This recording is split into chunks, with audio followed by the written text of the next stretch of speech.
Olá pessoal, espero que estejam todos bem. Meu nome é Marco Antônio, estou aqui hoje para falar um pouquinho de transformação de dados e como que a gente pode trabalhar com eles para tomar boas decisões, tá certo?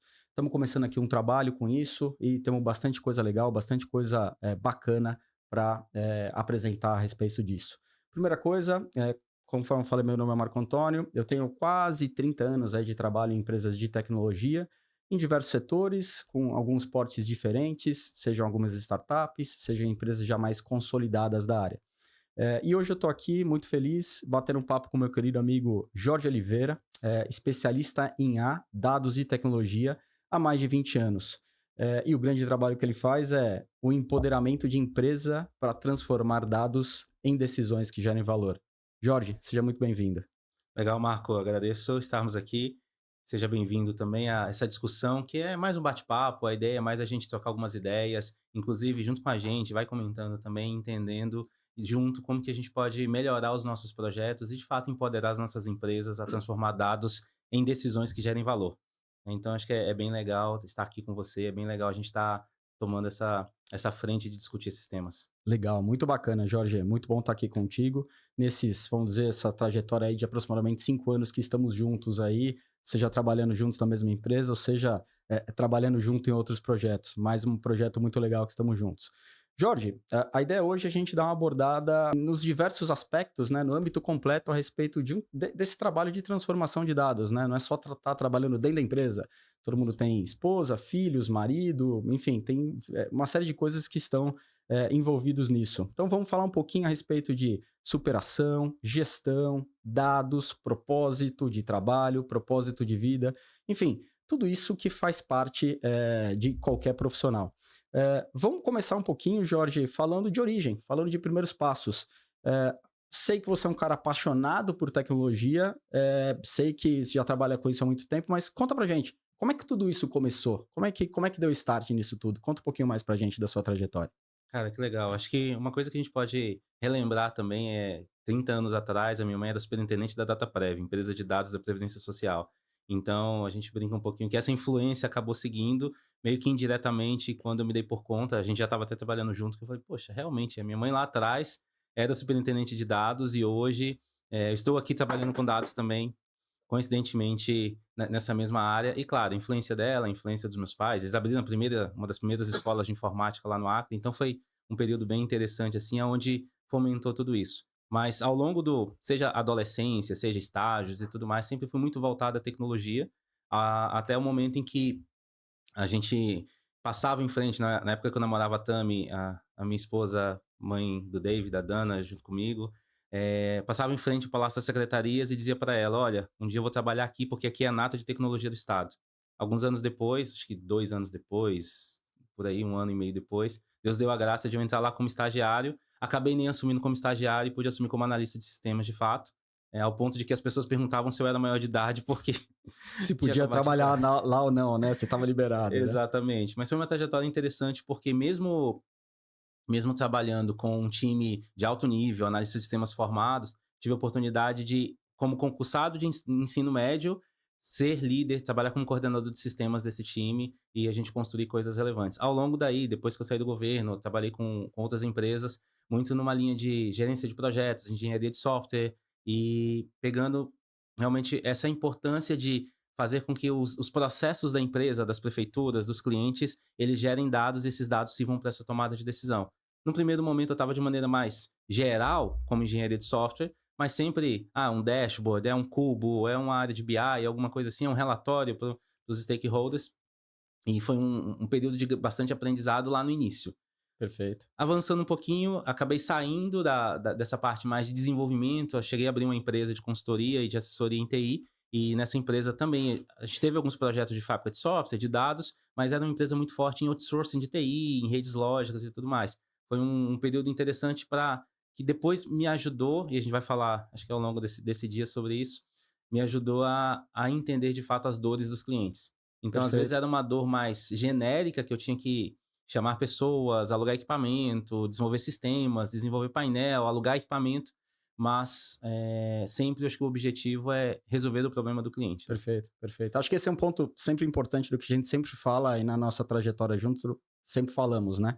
O quão importante e você ter as ferramentas não para fazer o que você quer, mas para resolver o problema do cliente. Melhor ainda se você conseguir fazer as duas coisas do seu jeito, o que você quer e resolver problemas dos clientes. Mas é justamente isso. E eu vejo bastante isso, essa possibilidade de você ter conhecimentos complementares, como abrir uma empresa, talvez é algo que não seja exatamente tratamento de dados, mas que isso te complemente para você falar, olha só, que importante é isso, que importante é aquilo. Acho que essa visão geral, acho que é super importante. Legal, muito bacana. Acho que uma coisa que Deus nos permite passar é a gente ir construindo pequenos blocos que vão servir para essa fundação. Seja até Perfeito. mesmo no caso da empresa, teve vários momentos de aprendizados, decisões que eu tomei errado, decisões que me fizeram quase falir, até mesmo a fazer algumas demissões, e isso fez com que a gente sofresse bastante, mas ao Perfeito. longo dos anos, resolvendo cada problema e avançando, tudo isso foram pequenos blocos nessa construção de, por que não dizer de caráter também, de Claro. entendendo. Então, acho que esse processo que Deus permitiu que tanto a minha família quanto eu a gente passasse, serviu para, voltando ao que você falou no início, né, da integralidade de Perfeito. estarmos enquanto profissional, pessoal, família, e estar com as prioridades em dia. Né? Uhum. Então, acho que trabalho é muito importante, resolver problema dos nossos clientes é muito importante, mas se eu tenho Deus como prioridade, meu cônjuge, a minha família, meu trabalho, meu ministério, eu consigo ter uma vida mais joinha. Então, acho que é isso que fica como lição para a gente, organizar as nossas prioridades e sermos intencionais nisso. E aí Perfeito. as coisas vão se completando ao longo do dia a dia. Mas, Legal. obviamente, que não foi em 1 ano, em 5 anos de casado, em 10 anos de Não dá casado. tempo de fazer Não, tudo isso, né? não foi em 10 anos que a gente aprendeu isso, foi um pouco mais, né? Legal, bacana. E você falou, né? Você fala bastante a respeito de Deus, das possibilidades, família e tal. E a gente sabe que a questão da integralidade é fundamental para tudo, né? Não somos só profissional, depois só pai de família, não somos, né? Filhos, somos integrais aí. E aí, uma pergunta que eu vou te fazer: desafios profissional, pessoal. O que você tem para contar um pouquinho desses principais desafios que você fala, cara, isso daqui moldou ou me ajudou a pensar muito diferente e, obviamente, tudo nos ajuda a chegar aqui, mas o que temos de desafio para falar um pouquinho mais aí, desafios e dificuldades aí para isso? Acho que eu posso resumir em 3 pontos. O primeiro deles é quando a gente fala de time, quando a gente fala de pessoas que trabalham com você. É muito importante para um líder realmente trabalhar com as pessoas, trabalhar junto com as pessoas e se importar com as pessoas que estão trabalhando com você. Né, a gente encontra, às vezes, alguns casos de líderes que são muito bons, tecnicamente, mas acaba trabalhando muito forte em cima do time, estressando muito o time de uma maneira em que a gente não consegue estar num ambiente colaborativo. Então, acho que uma primeira decisão foi, ao longo dos anos, eu já tomei decisões erradas, eu já tive atitudes erradas com pessoas do meu próprio time, em que depois eu parei para pensar, não, não era assim. Alguns eu tive a oportunidade de chamar e voltar, outros acabei não, mas isso serviu como uma lição aprendida de que eu não consigo ir sozinho. Se eu quero ir rápido, eu vou sozinho, mas se eu quero ir mais longe, então eu vou com um time que me ajuda nisso aí. Perfeito, Então, acho que o perfeito. primeiro pilar de desafio pessoal foi muito isso, em como que eu trato as pessoas que estão comigo. No desenvolvimento, né, seu como líder e com as outras pessoas, fomentando, ajudando as outras pessoas a se desenvolver pessoalmente, profissionalmente, enfim. Esse é um grande desafio mesmo, Jorge. Muito legal você ter trazido isso. Que mais temos aí? Boa, boa. Acho que um segundo ponto, ele vai em relação aos nossos stakeholders, né? Seja clientes externos, clientes internos. A gente precisa saber a dor que o nosso stakeholder tem. Seja o cliente da empresa que você está atendendo, seja o seu parceiro de diretoria, seja o teu cliente final, que nem tem muito contato com você, ou, como eu sempre gostei de falar, quando a gente tinha empresa também, é o cliente do nosso cliente. Isso Perfeito. que importa pra gente, é a satisfação do cliente do nosso cliente. Quando eu entendo qual é a dor do cliente do nosso cliente, a gente consegue ser intencional em fazer as coisas mais certas e de fato até cavar novas necessidades. Perfeito. Eu tenho um livro que nem tá aqui, que é um livro muito antigo do Robertinho Achique, que fala Problemas Oba. E Uhum. é isso, eu pergunto pra você: você é Problemas Oba ou você é Problemas, É, mais um mais um problema. problema? Aham. Então acho que isso aí acaba pegando bastante. Quando você entende qual é o problema que o seu cliente quer resolver e você se apaixona por isso e não por uma determinada solução, isso realmente faz você aumentar o nível de satisfação dele. E por que Legal. não? Ganhar mais dinheiro, ser beneficiado com isso, aprender mais, ajudar mais pessoas. Uhum. Então acho que esse segundo pilar de desafio de entender o que o cliente precisa ajuda bastante. Uhum. E isso me guiou também, me ajudou muito a entender o que eu preciso fazer. Legal. E essa questão de stakeholder é um ponto que eu costumo falar demais, né? Não é só obrigatoriamente você fazer o que o cliente quer. Se você faz uma gestão pobre de stakeholder, é isso, ele pede, você faz. Ele pede, você faz, e você não entende muito bem o porquê. Uma gestão forte de stakeholder é isso, você entender aonde que esse cliente quer chegar, aonde que essa pessoa quer chegar, e realmente conseguir contribuir com isso. Em alguns momentos, até mesmo ser duro, falar, não, não, não, não, não, não. Não é isso que você precisa, não é isso que você quer, é outra coisa que você precisa. Você não está querendo atender o cliente A, B, C, D, legal, desse jeito você não vai atender. Então, só que não adianta você falar isso para um cara que você está começando um relacionamento agora. Você precisa ganhar confiança, você precisa Exato. ganhar com qualquer pessoa na vida para você conseguir ter esse tipo de argumentação. Então, super entendo essa super evolução dessa necessidade aí de fazer uma boa gestão de stakeholder que leva tempo individual. Aí sai um stakeholder, entra outro, adivinha? Tempo. E tudo bem. É isso aí. Que mais, Jorge? E acho que como terceiro ponto, e não menos importante, mas também são as ferramentas que a gente vai usar. Muitas vezes a gente se apaixona por uma ferramenta e tudo que a gente quer resolver, a gente quer resolver com aquela ferramenta. Então tem até um livro muito bacana também que é Apaixone-se pelo problema, não pela solução, né? Esse Falei livro é um muito bom. pouquinho nesse segundo ponto sobre stakeholders, eu falo de novo agora, que é a gente ter um leque de ferramentas à disposição. Eu costumo dizer que é como se fosse um cinto de utilidades. Então, às vezes, eu vou usar uma ferramenta que ela é mais cara, mas resolve mais rápido. Às vezes eu não posso usar essa ferramenta mais cara, vou usar uma ferramenta mais fácil. Mas se você olha uma bolsa de ferramentas, uma mala de ferramentas, você não tem só um alicate. Ou pelo Uhum. menos o bom técnico, ele nunca tem só um alicate. E eu tive um momento na vida onde eu tirei o terno e coloquei macacão, e graças a Deus eu tive câmeras para instalar, computadores para formatar, clientes para atender, onde eu coloquei mais a mão na massa, literalmente. E quando eu olhava para minha bolsa de ferramentas, o que eu buscava ter seriam essas utilidades. Um alicate para isso, um alicate para aquilo, um alicate para aquilo outro. E isso me fazia ganhar muito mais tempo.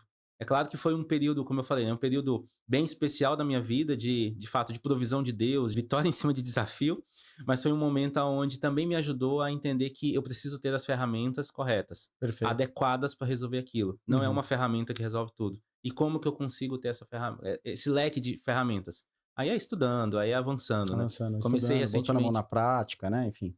Exato, eu comecei recentemente uma especialização em ciência de dados no ITA, e o meu objetivo com essa especialização é de fato ampliar o meu leque de ferramentas, não só para que eu possa usar essas ferramentas, mas que eu consiga gerenciar times que vão usar essas ferramentas, para que eu Perfeito. consiga gerenciar líderes que vão ter times que vão usar essas ferramentas. Então acho Muito que quando a legal. gente amplia esse leque de ferramentas, a gente ajuda de fato a transformar dados em decisões que gerem valor para a empresa. Ou seja, tem uma parte muito teórica, que é fundamental, tem a parte prática, que é fundamental, tem tudo isso que vai mudando, né? E se me permite complementar, essa questão de ferramenta é bem importante porque às vezes a gente tem algumas ferramentas bacanas, legais, mas que não duram o tempo necessário para que aquilo funcione. Acho que esse é um ponto importante, né?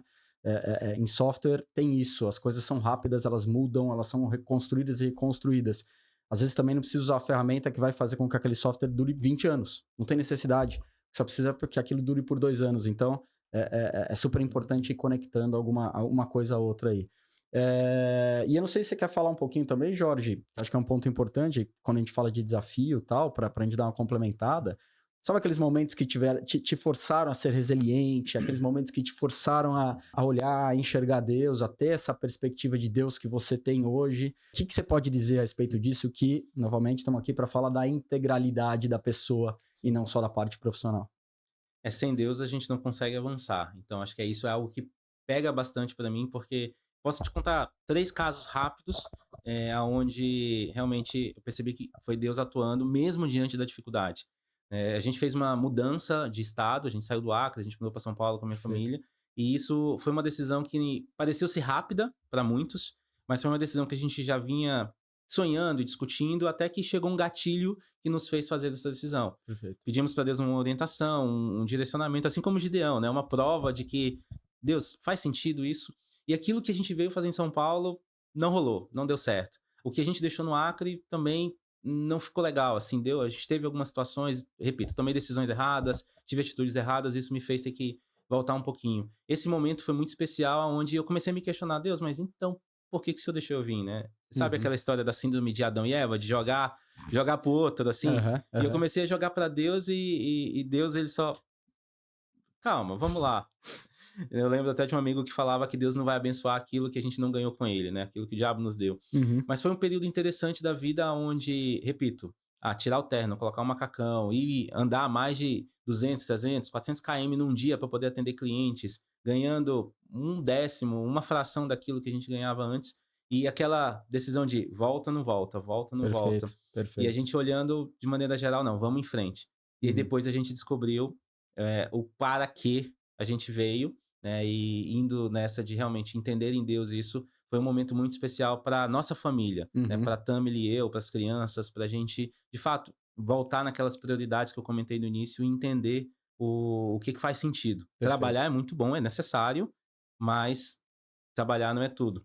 E também quando eu falo das 5 prioridades, eu não tô falando que é só Deus, é só minha esposa, é só não, é ter o equilíbrio em cada uma delas, né, é de fato ter esse balanceamento. Não adianta eu Perfeito. ficar só no trabalho, ou só no ministério, ou só na minha esposa e não cuidar dos filhos, ou só com Deus. Não, eu estou bem com Deus, eu vou estar bem com a minha esposa, eu estando bem com a minha esposa, eu vou estar bem com os filhos, eu estando bem com Deus e com a minha família, eu vou estar bem no trabalho, eu vou conseguir produzir bem no trabalho e Uhum. também vou conseguir atuar no ministério, né. Quando eu falo de ministério, eu falo desde o serviço na igreja, serviço voluntário, ação social, então Claro. tudo isso que move a gente também.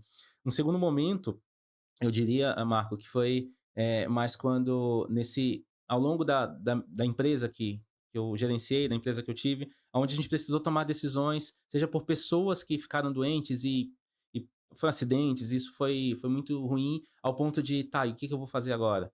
Tem que achar um caminho, tem que achar uma solução, não é sentar e chorar na beira da calçada, né, mas Uhum. é seguir em frente.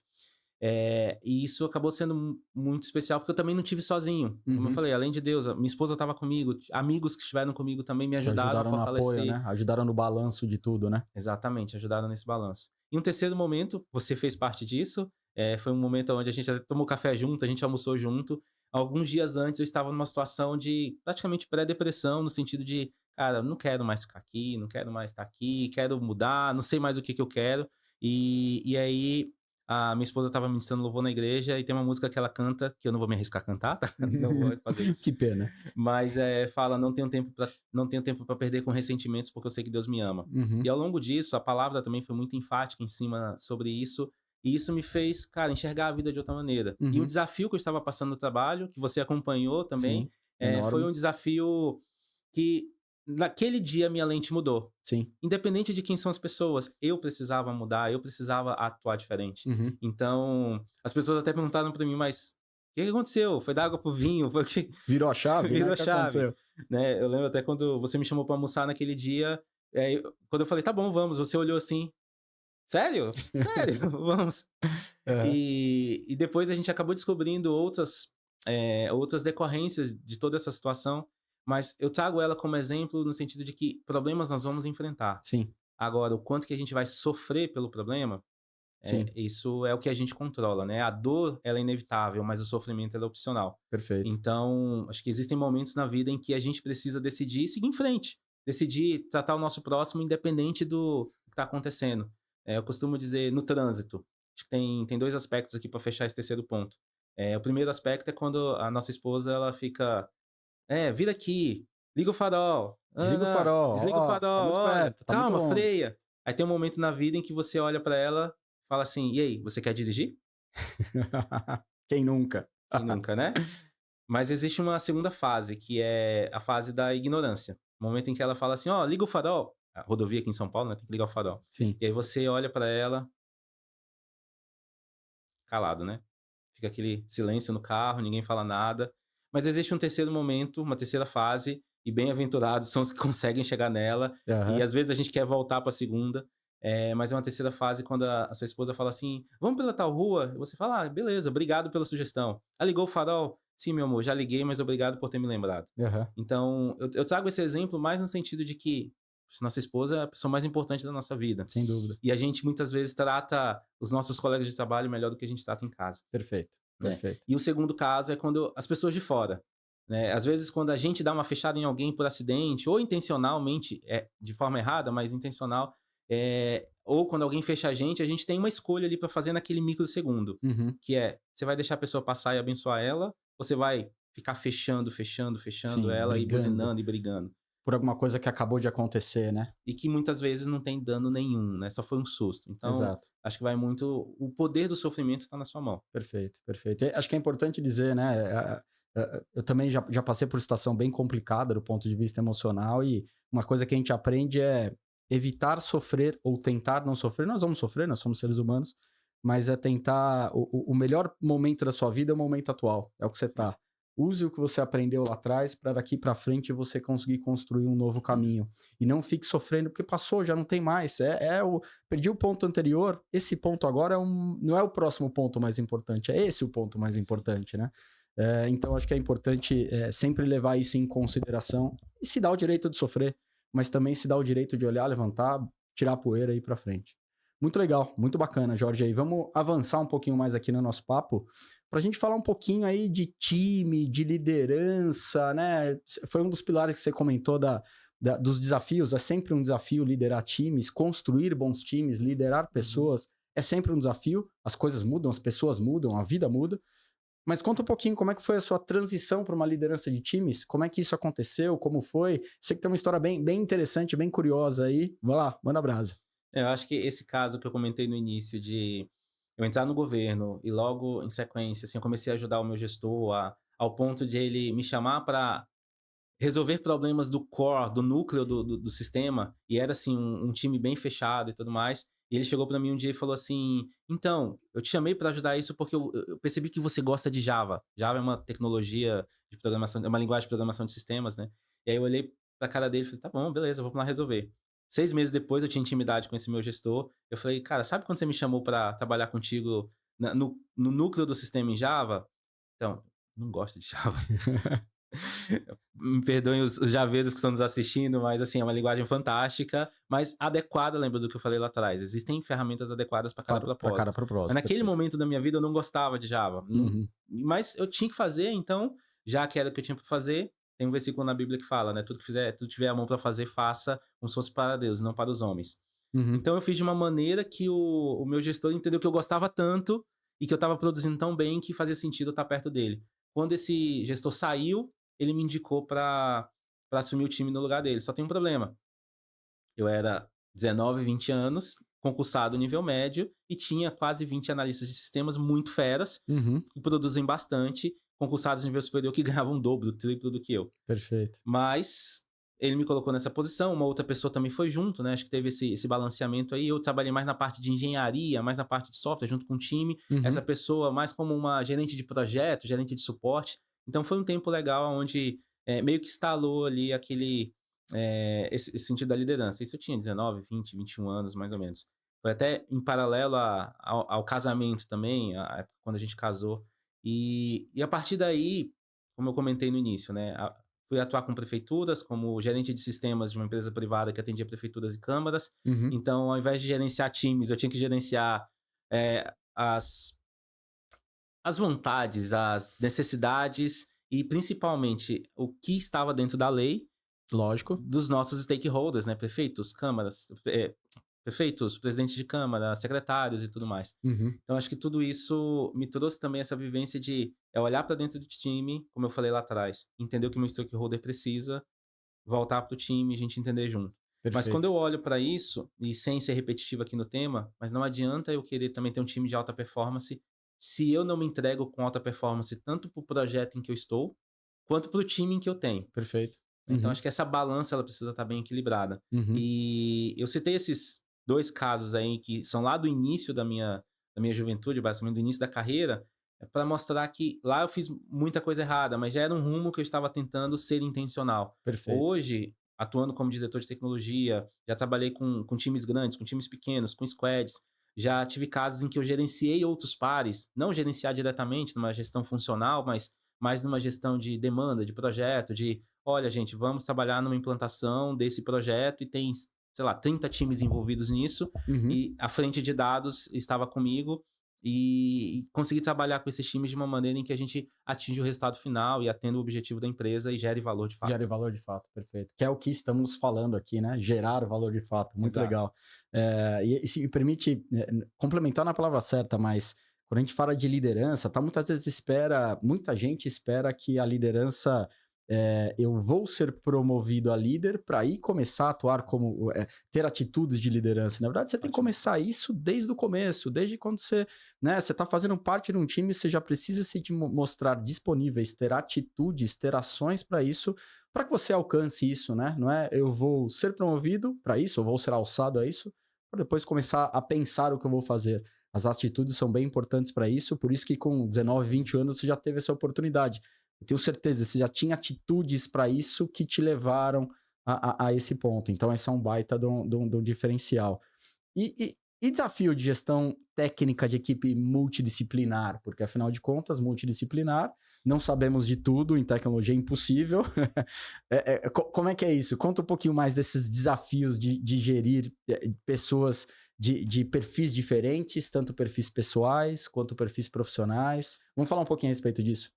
Acho que, em primeiro lugar, a autoridade, acho que ela não é imposta, ela é Boa. conquistada. Uhum. Então, quando eu atuo com outros times, seja, repito, como eu falei agora há pouco, uma liderança direta, de gestão mesmo, seja como uma gestão mais de projetos, de influenciar os outros times para a gente seguir nesse caminho, eu costumo dizer que essa conquista de autoridade, ela vem principalmente com humildade, vem com entender do que a pessoa está precisando, vem com alinhar expectativas. Muitas Perfeito. vezes chegar e dizer assim: olha, você está entrando agora no time, e até, talvez, só abrindo um parênteses, quando eu entrevisto alguém, quando eu faço um recrutamento, eu começo dizendo para a pessoa assim, contando uma história, explicando para ela o contexto do porquê a gente abriu aquela posição. Aí eu falo um pouquinho da empresa, falo um pouquinho do negócio, eu falo um pouquinho do time, do que a gente construiu. Eu passei por isso. Eu passei bastante por isso, eu lembro. E aí depois eu termino dizendo assim: então, a gente está procurando um especialista, alguém assim, assim, assim, assim. E aí eu faço uma pergunta-chave que é: faz sentido para você assumir esse desafio? E se faz sentido, me conta baseado na tua história, nas tuas ambições, isso é importante, baseado naquilo que você busca, o porquê que faz sentido você assumir esse desafio e enfrentar esses gigantes com a gente. Então, acho Uhum. que é um pouquinho de entender também o que a pessoa quer fazer, aonde que Perfeito. ela se sente bem, porque não adianta fazer uma analogia, eu não gosto, não sou muito de futebol, mas fazendo uma analogia de futebol, não adianta eu colocar um goleiro no ataque ou um atacante no gol. Não vou ter o máximo de performance do Perfeito. time assim. Uhum. Então, acho que é entender os seus stakeholders, entender os seus pares, entender os outros times, como que a gente trabalha com isso. Tendo comunicação, interagindo com eles, sendo intencional em propor isso aí, não sendo reativo depois que as coisas aconteceram, né? Então, acho que Perfeito. essa intencionalidade em olhar para o todo é chave. Legal, bacana. Até esse ponto é importante, né? Cada um, o seu lateral direito atuando como lateral direito, o seu zagueiro atuando como zagueiro. Isso é o que tem que funcionar a maior parte do tempo. Tem o Isso. problema, meu Deus, e agora? Fiquei sem o goleiro, né? Enfim, acontece bastante. É raro, mas acontece.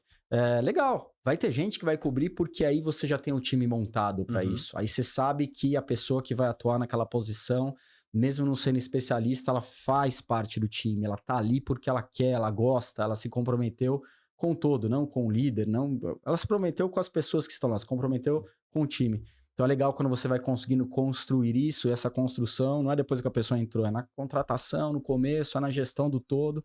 Essa é uma arte fazer isso, já que as coisas é uma balança, né? O que pesa para um lado hoje não pesa amanhã, e é natural que isso aconteça. E um pouquinho a respeito de interações com outras áreas, TI, marketing, produto, enfim. É, é, como é que isso funciona? Como é que você lida no seu dia a dia com tudo isso? Você comentou um pouquinho aí a respeito da gestão e tal, mas, sei lá, que tipo de dica até pode servir para o pessoal sentir um pouquinho mais ambientado e falar, meu, amanhã não, segunda-feira, eu posso conseguir levar isso para frente. É, tem uma estratégia que eu gosto de usar, que é eu chamo do avião de duas asas. É você, de um lado, tem uma asa que é a educação e do outro são as ferramentas. Então, quando eu trabalho com outros times, com outras pessoas, eu preciso empoderá-los para que eles tenham autonomia para resolver. Muito Não legal. adianta eu querer puxar tudo para que eu resolva. Problema Zoba, legal. Mas se o problema Zoba eu me torno gargalo, eu me torno cotovelo, e eu já me tornei esse gargalo muitas vezes, o meu time já foi gargalo muitas vezes, Centralização, né? Uhum. centraliza, isso é ruim. Então, quanto mais eu empodero os outros times através de educação, através de ferramentas, isso dá mais autonomia e a gente consegue construir mais coisas juntas. Participei de um evento com outros heads de dados do AI Data Leaders Talk e a gente falou muito sobre governança de dados. O que é governança? E um dos pontos que todo mundo trouxe vários conceitos, né? E eu tive Uhum. a oportunidade de abordar um pouquinho sobre plataforma. Eu vejo governança como uma plataforma onde você, através dos pilares principais, pilares de comunicação, pilares de liderança, pilares de documentação, procedimentos, processos, Bem importante. essa plataforma você consegue empoderar para que os times possam executar. E não, repito, não você ser o gargalo, sabe aquela bilheteria de estádio, assim, que todo mundo tem que sair, tem que passar. Uhum. Não, é muito melhor você empoderar os times para que eles possam fazer o que eles precisam dentro de guidelines, dentro de linhas, dentro de roteiros pré-estabelecidos e combinados que façam sentido para a empresa, que seja dentro da regulação, da legislação e tudo mais, mas que você não seja gargalo. Então, quando eu olho para os outros times, é um pouco nessa situação, e aí sim a gente consegue tirar uma área do gargalo e atuar entendendo que todo mundo precisa e já dá valor para a empresa. E é isso que vai gerar a escala, né? Na Uhum. prática é isso, quando você tira esse gargalo, você gera escala, você consegue realmente que mais gente participe ou mais gente faça e realmente ganhar escala, seja em processo, seja em produto, seja nas diversas áreas aí. E situações difíceis aí?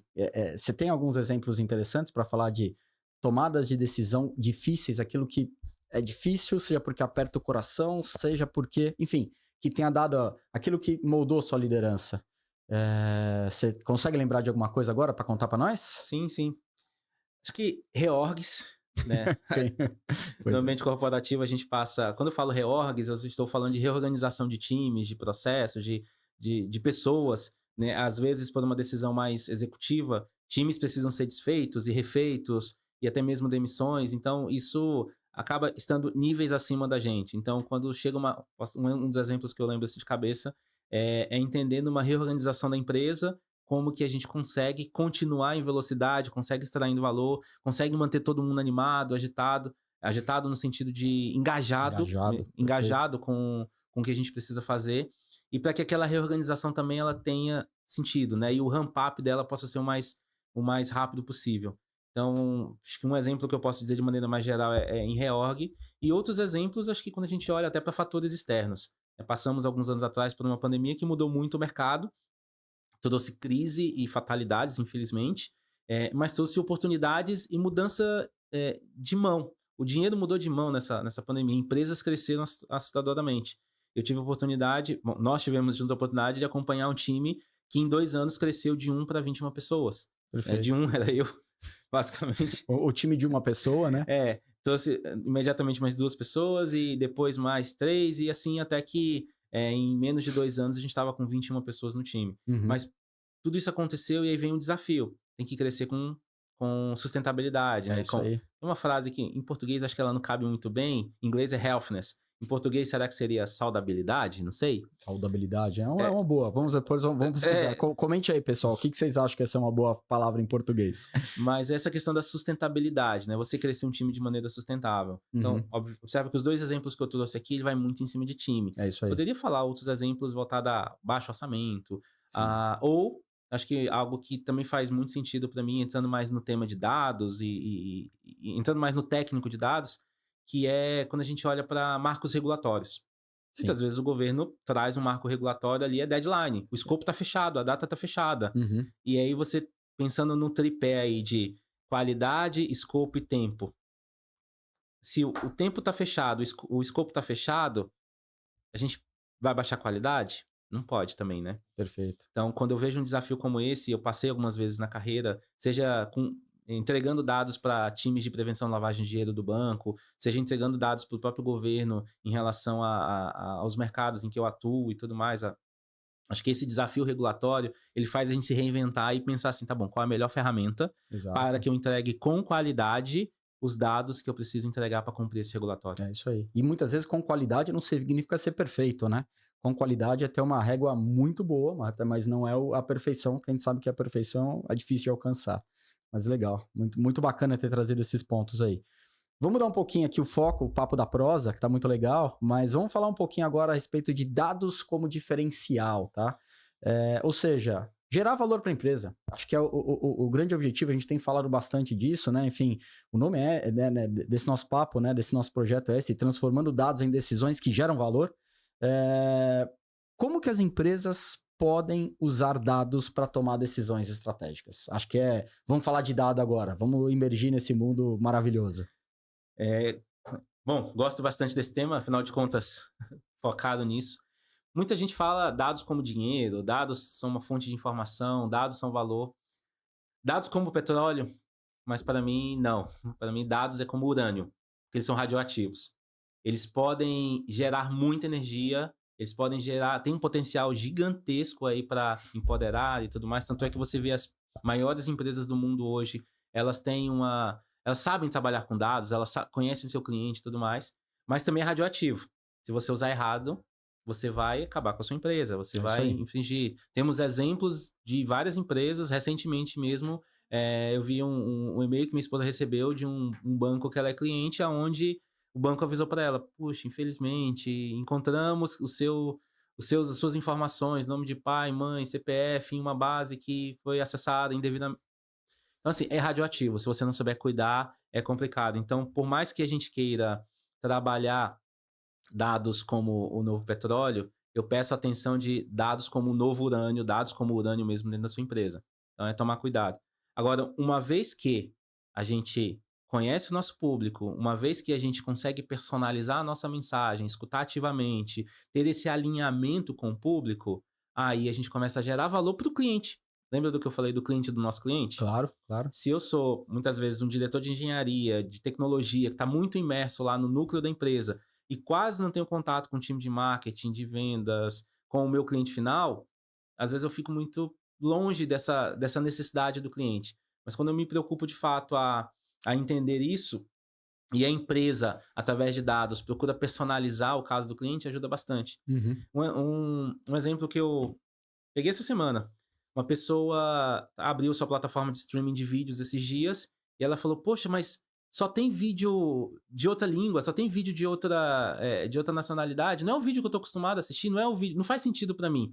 Nesse momento eu vejo que o algoritmo dessa plataforma de streaming, que é muito bom, é um dos melhores do mundo, mas por algum motivo Y aí, ele tá enviesado e tá oferecendo pra pessoa filmes coreanos. Não tô dizendo que o filme é bom ou ruim, tá? Eu tô dizendo que não é o que a pessoa queria. Claro. Tá fora do escopo dela. Agora, não é muito melhor quando você abre a sua plataforma e ela te traz o lançamento daquele filme que você quer assistir? E aí eu te pergunto, como que a plataforma sabe disso? Mágica, talvez. Ela fica te escutando o tempo inteiro? Não. São dados, são as pegadas que a gente deixa, são as curtidas que a gente dá, o tempo que a gente passa assistindo um trailer. Tudo isso vai fazendo, vai alimentando o bendito algoritmo, Uhum. vai alimentando essa massa de dados. Esse dado ele é trabalhado, ele é minerado, ele é agrupado ao ponto de que a gente pode montar um perfil e baseado nesse perfil propor aquilo que faz mais sentido para esse perfil. Uhum. Então, quando as empresas elas conseguem, em primeiro lugar, construir produtos que façam sentido para o cliente, resolvendo problemas da vida real. Segundo lugar, tendo produtos de dados que auxiliem essas empresas tomando decisão. Aí vem o terceiro lugar, que é construir produtos guiados por dados. Perfeito. Então, você pensa num produto que vai resolver o seu problema. Você pensa num produto de dado que vai te ajudar a tomar a decisão. Mas quando você consegue ir para essa fase de ter um produto guiado por dados, aí é como eu falei, é a capa da tua plataforma de streaming, é o teu feed da rede social que vai trazer aquilo que faz sentido para você. Uhum. Existe uma discussão de, mas é a minha bolha e tudo mais. Sim, Claro. faz sentido, mas aí é um pouco da intencionalidade de cada um e você furar sua bolha. E você Uhum. também olhar outros conceitos, estudar e abrir um pouco mais, porque o algoritmo ele vai trabalhar em cima disso. É isso aí. E eu vejo muito essa questão do algoritmo, de sugestão e tal, principalmente com alavancas, né? Você tem que ir achando, dados ajuda demais a achar as alavancas, encontrar as alavancas para que realmente você tenha o seu crescimento. Então, o uso de dados, e a gente estava até conversando um pouquinho antes aqui desse papo, a rapidez no uso de dados está cada vez mais importante, né? Antes você tinha aquela história de, daqui a 2 dias eu entrego para você. Não, não, não, não. Esse produto de dados já tem que estar preparado para entregar alguma coisa já, porque essas alavancas mexem rápido. E mexem rápido para que você possa experimentar rápido, para ver se está no caminho certo, se não está, porque se não tiver, já tem que ir para outro lugar.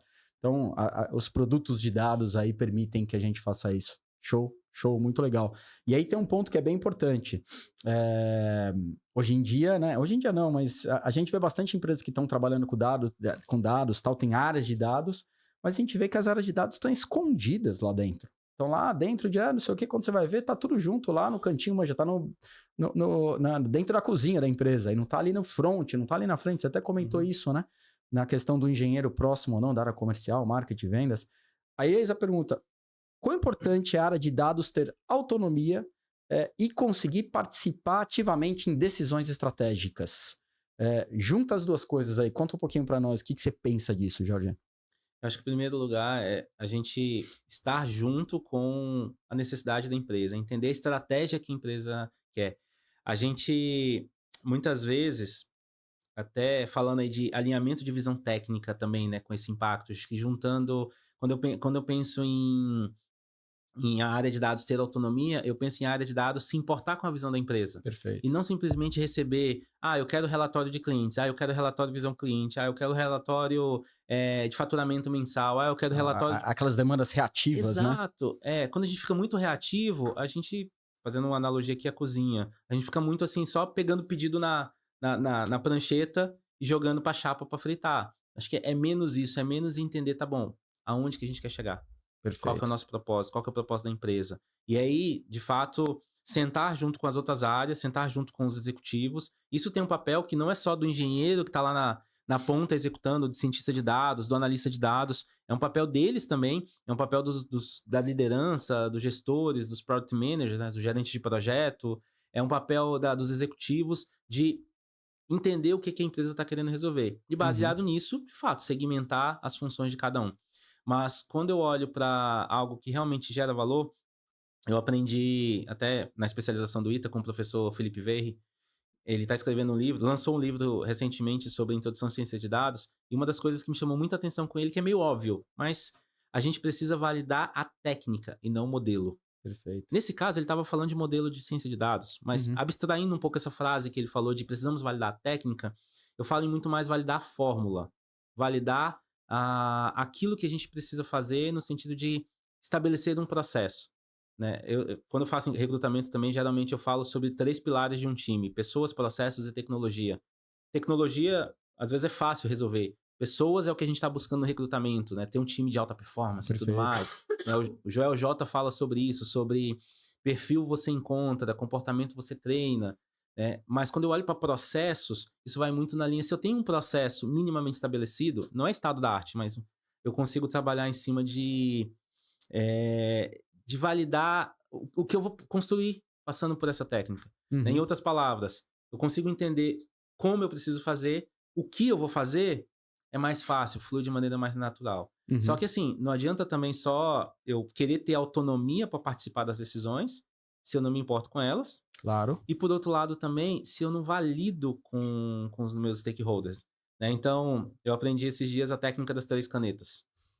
O que Conta ela são? aí. Conta ela pra nós aí. Trip and check. 3 canetas é quando você, enquanto dados, entrega algo que faz sentido para a empresa, o teu stakeholder, time de negócios, valida que realmente fez sentido, mas tem uma terceira caneta que você precisa, que é a caneta do financeiro, do tipo, isso mexeu no nosso ROI? Mudou o Isso ponteiro? mexeu no ponteiro? Realmente fez sentido? Né, se a gente consegue ter aí essas 3 pessoas numa entrega, numa apresentação de dados, cara, É, aí você consegue, de fato, justificar e gerar valor para a empresa de fato. E não ser perfeito. simplesmente só um cozinheiro que está fritando pastel E ali, a entregando, né? torta é doidado. E importante dizer, tem horas da empresa que você tem que ir lá para a cozinha e cozinhar os pastéis e sair, mas isso não é estratégico, isso não é importante. Isso. E aí você falou um pouco que me chamou muito bastante atenção, perdão, para a questão da cultura. A empresa tem que ter essa cultura. Então, essa cultura ela vai sendo criada, a cultura de dados, né? Não dados como apoio, não dados como financeiro pedir um relatório entrega, mas sim dados lá na frente, ajudando o produto, ajudando o financeiro, pensando antes. Porque é uma coisa bem importante, né? Dados está tão especialista em entregando tantas coisas que a empresa inteira não faz ideia da capacidade que dados têm. É o que a gente fala do cliente quando a gente fala de produto. O cliente ele precisa resolver um problema, mas ele não faz ideia do que está por trás para resolver o problema. A tecnologia e produto vai atrás disso. Fazendo essa analogia com dados, é muito disso que a gente tem. O marketing, o comercial não faz ideia de. Eles têm uma dor.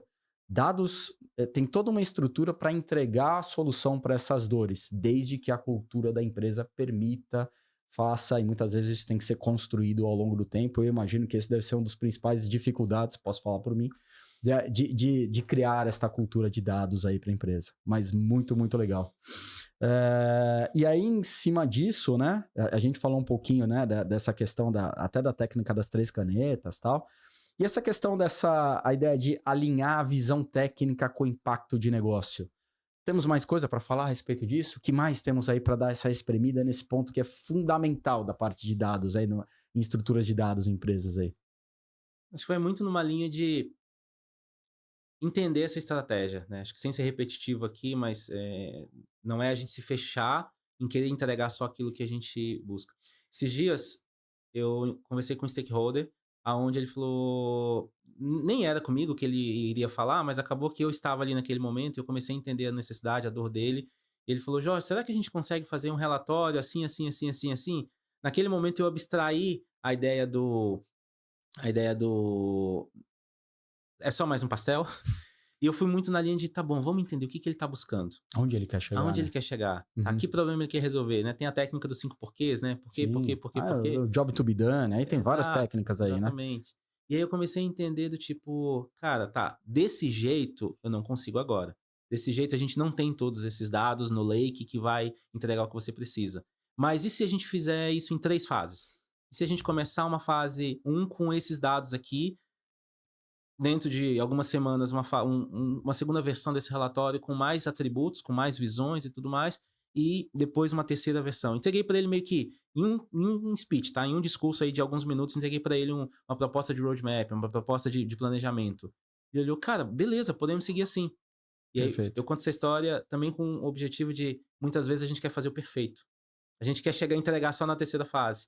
E aí, Scrum, agilidade, fala muito sobre isso, né? Sobre essas iterações, né? Perfeito. Então, assim, quando eu falo de alinhamento técnico, eu falo muito na linha de, cara, alinhamento técnico, impacto de negócio e tudo mais, é isso, é entender o que ele precisa, fatiar, porque a gente não vai conseguir entregar tudo de uma vez, mas já começar a gerar valor logo, Legal. né? A técnica do 80-20, coisas assim. Perfeito, né, Pareto? E esse é o ponto, né? O que você imagina como solução final, né? A versão completa, muitas vezes você não pode entregar legal. Entrega 40% disso, que quando você for entregar os 60%, o final já vai ter mudado, a necessidade já vai ter mudado. Então você já tá. Esse é o grande objetivo de você iterar muito Uhum. rápido, tá certo? Bacana. É, e aí, dentro, né, disso tudo, questão de cultura e tal, vamos falar um pouquinho agora de data-driven, cultura data-driven, né? Que é uma coisa super importante, né? O que temos aí de boas estratégias para isso? O que você tem feito, o que você tem visto, ou o que você pretende fazer para realmente implementar a cultura data-driven aí? Eu vou contar uma história que aconteceu alguns anos atrás, acho que cerca de 1 ano atrás, 2 anos atrás, mais ou menos, aonde a gente recebeu uma missão do CEO sobre medir clientes impactados. E aí eu posso perguntar para você o que são clientes impactados, né? Acho que cada um aqui vai ter um conceito diferente. E foi isso que aconteceu. Na empresa a gente tinha 30 times, mais ou menos, 20, 30 times, aonde cada um deles, dentro do conceito de clientes impactados, calculava isso de um jeito diferente. E aí, no final, quando a gente ia agregar tudo isso enquanto time de dados, o número não batia, Não fazia não sentido, né? fazia sentido. Uhum. E aí a gente teve que fazer um passo atrás. Eu tô contando essa história mais no sentido de entender qual é a técnica, entender qual é a necessidade, entender aquilo que a gente precisa calcular, sentar com todo mundo, alinhar conceito, lembra do avião de 2 asas? Definir uma documentação, um processo, entregar ferramentas para que os times tenham autonomia para fazer isso. E depois disso, eu junto com o PM que estava atuando comigo, a gente conseguiu evangelizar, né, fazer esse trabalho de alfabetização de dados com todos os times. E não que eu estou falando de times, cara, são times incríveis, são engenheiros de software Claro. profissionais, especialistas no assunto, só que eles estão tão ali no dia a dia programando e codificando software que acabam não conseguindo parar para pensar com essa visão analítica. Uhum. Então a gente pôde entregar para eles essa educação no sentido mais de processos e documentos analíticos e as ferramentas que apoiaram para fazer esse cálculo. No final das contas, a gente conseguiu de fato entender assim, poxa, temos essa métrica de clientes impactados. E aí, mas aí a conversa não para por aí, tá? Mas essa métrica, ela tá me mostrando que eu tenho tal problema em tal produto, que eu tenho X problema em outro produto. Vamos achar E as aí os times alavancas. foram Uhum. abrindo o capô, né, Uhum. e entendendo de fato aonde estava o problema. Antes, era um monte de métrica desencontrada e tudo mais, a gente não sabia exatamente onde estava isso. Pensa como Perfeito. é um médico que está investigando e faz um exame, depois faz o segundo e vai até encontrar o problema e aplicar a solução. É. Né? E esse ponto é bem relevante, né? O que é cliente ativo em cada uma das áreas vai falar uma coisa diferente. Marketing, comercial. Então você precisa ter um certo alinhamento, porque a partir daí toda empresa busca o mesmo objetivo e não Uhum, cada área sai trazendo, é todo mundo remando para o mesmo lado. exato. Legal, bacana. É, falando um pouquinho mais aí, vamos falar um pouquinho a respeito de ferramenta, técnica e tal. Já duas em uma aqui. O que temos de ferramentas indispensáveis para gestão de dados hoje? E o que a gente tem de tendência promissora aí para frente? Para a gente falar um pouquinho o que a gente tem hoje, que a gente pode sair, vamos nessa, vamos usar. E o que está chegando aí, que daqui a pouco a gente já vai estar usando. O que temos aí, Jorge? Acho que estamos numa era de IA. Não à toa, né? Não à toa. Acho que essa era da IA é uma era que ela tá gerando essa transformação em basicamente tudo aquilo que a gente faz. Mas, cara, o que é IA? Às vezes a gente fica naquela assim de pensar num algoritmo que vai fazer uma mágica pra gente. IA não é mágica. IA não é uma solução que resolve tudo. IA é uma ferramenta. E como eu gosto de falar, IA sem dados, IA sem qualidade de dados é devaneio, é alucinação. Devaneio, boa. Ou seja, isso faz com que a gente queira trabalhar com IA de uma maneira muito mágica e achar que isso vai resolver. Então, eu coloco IA como ferramenta indispensável, como tendência, como aquilo que a gente está indo. Ferramenta, olha que interessante, é uma ferramenta, boa. Exato. Uhum. Mas é uma ferramenta que ela precisa estar em conjunto. É uma lâmina que precisa ser afiada, né? É um alicate que precisa ser lubrificado. Então, quando eu olho para IA, eu olho nesse sentido e volto na questão de qual que é a ferramenta certa que eu quero usar. Eu vi esses dias um especialista contando que se a gente instalar o ChatGPT Pro, pago, sei lá o que, em todos os celulares do mundo, isso não vai resolver os problemas.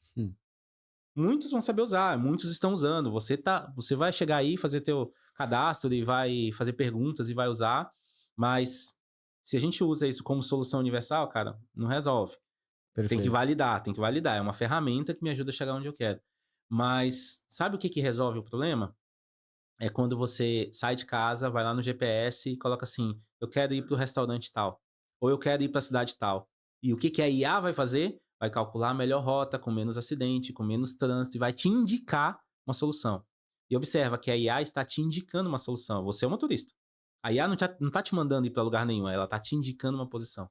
Então, quando a gente começa a ver a IA como uma ferramenta indispensável, a decisão continua estando na sua mão. Você é o piloto. Ah, Jorge, carro autônomo e tudo mais. Ok, acho que é outra fase, é uma era outra fase. mais avançada. A gente pode falar sobre isso também em outra oportunidade. Mas, nesse momento, eu vejo muito nessa questão. Se eu uso uma IA para gerar imagem, para gerar texto, para melhorar o meu discurso, para melhorar essa conversa que a gente está tendo, para transcrever essa conversa, tudo são ferramentas. Mas eu tenho que pensar, qual problema da vida real eu vou resolver com a IA? Legal. E aí vem o segundo ponto, quando eu coloco como ferramenta dispensável, é meio genérico, Marco, me perdoe, mas é falando de governança de dados. É falando sobre qualidade de dados, assim.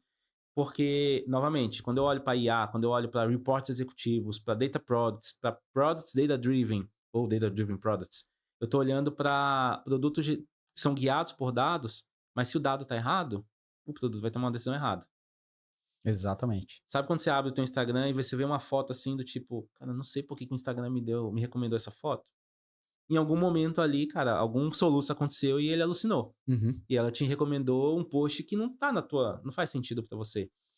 Sabe aqueles memes da IA respondendo que 2 mais 2 é igual a 5? Que 5 mais 3 é igual a 12? Não sei, tinha umas coisas assim, né? Sim. Uns dias atrás eu lembro de ver esses memes.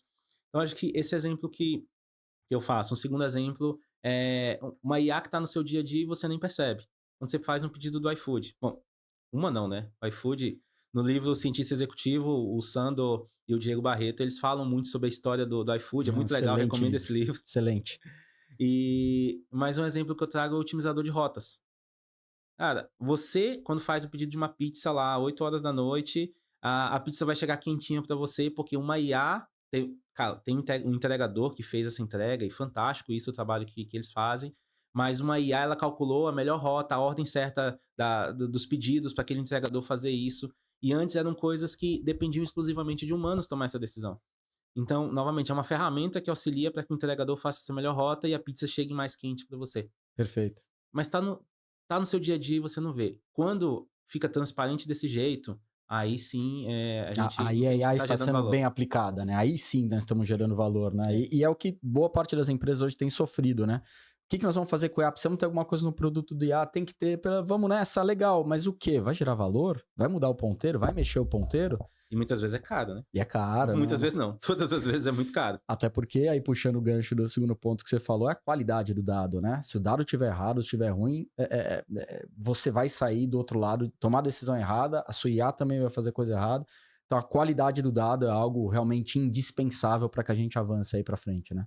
Exatamente. Vamos dar uma mudadinha aí vamos pegar um outro papo aqui, uma outra ideia na nossa conversa. Conta um pouquinho mais de casos que você ajudou a companhia a gerar valor. Vamos falar de geração de valor, alguns casos práticos aí. Seja questão, você já comentou, de marcos regulatórios, fiscais, data products, a geração de data products. Conta um pouquinho mais aí pra gente, né, enfim, a respeito dessas... geração de valor propriamente dito, aquilo que faz mexer o ponteiro para as empresas e aí dado se torna importante, enfim, aí criamos aí um círculo bom de informações. Eu não estou recebendo, ou melhor, eu estou recebendo tudo aquilo que eu estou cobrando? Foi uma pergunta que eu ouvi de um cliente anos atrás, onde ele me chamou para entender se tudo aquilo que estava no extrato bancário dele era aquilo que de fato ele tinha cobrado. Naquele momento eu ouvi isso da voz da boca dele e pensei, como assim você não sabe tudo aquilo que você está cobrando, se você está recebendo isso na sua conta? Mas aí vamos dar um passo atrás. Cara, tinha milhares de clientes, milhares de pagamentos ali no mês, boletos, cartão, boletos agrupados. E, como vocês devem saber, um pagamento de boletos se agrupa com os outros boletos daquele dia e cai um valor na sua conta, né? Cai em lote. Hoje, com o Pix, acaba sendo um pouco mais fácil e tal. E aí, qual que foi o trabalho a ser feito? O trabalho de, cara, entender todos os status bancários dele, entender todas as cobranças que ele fez, quem disse que pagou, no sistema dele estava como pago, e bater e dizer isso para ele. Não, cara, realmente, nesse mês aqui teve uma diferença X, nesse mês aqui bateu no centavo, nesse outro mês tem uma diferença que a gente está investigando, e ir atrás. E existem momentos na vida, né? Eu aprendi com aquele meu gestor lá do governo do estado, com 20 anos, que primeiro você tem que experimentar o fel para depois beber o mel. Boa. Ou ao longo da carreira também eu fui aprendendo que primeiro você tem que escrever um algoritmo que funciona na sua cabeça, num papelzinho de pão, para depois você aplicar ele. Ou primeiro você tem que mastigar o dado, seja no Excel, no Python, no Pandas. Você tem que trabalhar com dado para depois você pensar em automatizar esse fluxo e deixar o robô trabalhar para você. Muita gente quer fazer o contrário, né? Muita gente quer fazer quer chegar na IA e pedir para a IA gerar tudo, pega lá o resultado da IA e solta no post. Aí você vai ver assim, no post. Claro, posso te ajudar com isso. Segue aqui o post que você pediu. Aonde que eu tô querendo chegar, assim, é que quando a gente quer gerar valor de fato pro nosso cliente, é entender essa dor. Eu fui atrás de entender essa dor desse cliente. Depois eu acabei trabalhando de maneira mais efetiva com ele e mais intensa. A gente montou time de dados, time de BI e tal, Uhum. mas com esse objetivo de fazer essa conciliação Conciliação. ao ponto de, cara, realmente você tá recebendo tudo aquilo que você tá cobrando. Aí depois vem a próxima fase, né? Que eu estou cobrando tudo aquilo que eu tô vendendo. Perfeito. Né? Uhum. Então, vai escalando. Acho que quando a gente consegue com dados trabalhar esse cenário, a gente cresce bastante. E me permita complementar, né? Parece que é um problema só sei lá, da área financeira. Será que eu tô cobrando tudo aquilo? Existe uma questão regulatória disso. Você precisa fazer a entrega das suas questões fiscais. Se você não sabe disso, como é que você vai entregar isso? Então, na hora que você expande, olha a preocupação que tem que ter, olha a oportunidade de gerar valor. Sim. Que tem que ter trabalhar nisso. Mas desculpa, eu te interrompi, mas acho que era importante falar disso, né? Não é só questão de dinheiro no bolso. Não. Eu preciso reportar isso pro governo, SPEDs e tudo mais. Exatamente. Acho que cada mercado tem o seu regulatório próprio. E eu lembro de um caso muito singular na minha carreira, porque foi de um amigo, virou depois um amigo pessoal, mas logo quando tinha empresa, outsourcing, TI e tudo mais, um cara chegou para mim, um cliente chegou para mim e falou assim: eu preciso entregar os dados fiscais, só que eu estou perdendo os meus dados do meu sistema. E quando eu fui olhar para ele, o que ele precisava era simplesmente uma rotina de backup. Então, assim, cara, eu posso falar de Data Lake, eu posso falar de, cara, IA, posso falar de coisa, mas não, o que ele precisava era uma rotina de backup que rodava de hora em hora e salvava o banco de dados do sistema dele em outro lugar. Uhum. Porque o sistema dele já fazia toda essa parte fiscal. Perfeito. Só que o que estava acontecendo é que o computador que rodava o sistema dele estava dando problema. Uhum. Repito, volta ao lance de resolver do problema certo, né? Isso foi, sei lá, 15 anos atrás, tá? Que isso aconteceu. Então, junto com um técnico, a gente trabalhou e vendeu um serviço de backup para ele. Backup na nuvem e tudo mais, em outro lugar, redundância. O cara ficou feliz. Até hoje o cara é meu amigo, até hoje a gente faz negócios, A né? solução não era construir um data lake, então, na época, né? Porque é Não. isso, hoje o pessoal, não, constrói o data lake que você vai ter tudo. A construção, a solução não é essa, né? Olha que coisa simples, né? Que coisa interessante pra gente Uhum. saber. Chega a ser até um pouco inacreditável isso, o quanto como soluções simples são as que têm que ser buscadas e não só a hype do momento, data lake, lake house ou qualquer outra coisa que está se falando aí. Não, perfeito. É, Data Lake, Lake House, Data Mesh. Cara, Data... eu trabalhei bastante com Data Mesh lá no banco. Acho que foram cenários importantes. Mas volto no lance, assim, qual o problema que eu quero resolver? Tem Perfeito. um livro que eu gosto muito, tá até ali, que é sobre arquitetura de dados, né? Sobre como que a gente escolhe a melhor arquitetura. É um backup simples? Não. É um barramento via eventos em tempo real? Ou realmente é um repositório de dados? Eu costumo dizer também, quando eu vou explicar e entender a dor dos nossos clientes, com quem eu converso, os meus stakeholders, clientes internos e tudo mais, é entender de fato assim, qual é a decisão que ele quer tomar. Eu aprendi com o Ricardo Capra que antes de eu sair produzindo dados e tudo mais, é voltar assim, qual pergunta que esse dado tem que responder? E antes de qual pergunta, é qual decisão que eu quero tomar, e aí essa decisão ela me faz fazer as perguntas, né? Me geram as perguntas que me geram os dados. E eu falo isso muito numa linha de tem decisões que você vai tomar com dados de ontem, mas tem decisões que você precisa tomar com dados do mês passado. Sim. E tem decisões que você tem que tomar com dado agora, a TV mostrando o gráfico de quantos clientes estão se cadastrando ali. Às vezes você faz uma campanha de marketing e essa campanha você quer acompanhar em tempo real. Só que aí tem um detalhe, o custo de aquisição e processamento do dado em tempo real, ele é um custo muito diferente de um custo de D-1, por exemplo, de ontem. Tem um gráfico que eu desenho quando eu estou apresentando, em mentoria, alguma coisa, que é um gráfico eu faço uma curva exponencial, aonde na parte mais baixa dessa curva é o dado mensal, é o dado diário, é até o dado horário. Mas a partir do momento que eu preciso processar esse dado, hora menos um, minuto menos um, near real time, o custo sobe bastante, o esforço sobe. Quando pensa em custo, eu não estou falando só de dinheiro, tá? Sim, Estou claro. falando de esforço, de tecnologia e tudo mais. Então, acho que uma pergunta que fica é, tá, qual a decisão que você quer tomar? E aí, com isso, qual é a ferramenta, qual é o dado que você precisa, qual é a latência do dado, em quanto tempo você precisa desse dado? E aí, o Data Lake ele tem que ser modelado, ele tem que ser arquiteturado, tem que ser arquitetado dessa maneira, Uhum. né? E nem sempre é você contratar uma ferramenta de caixinha.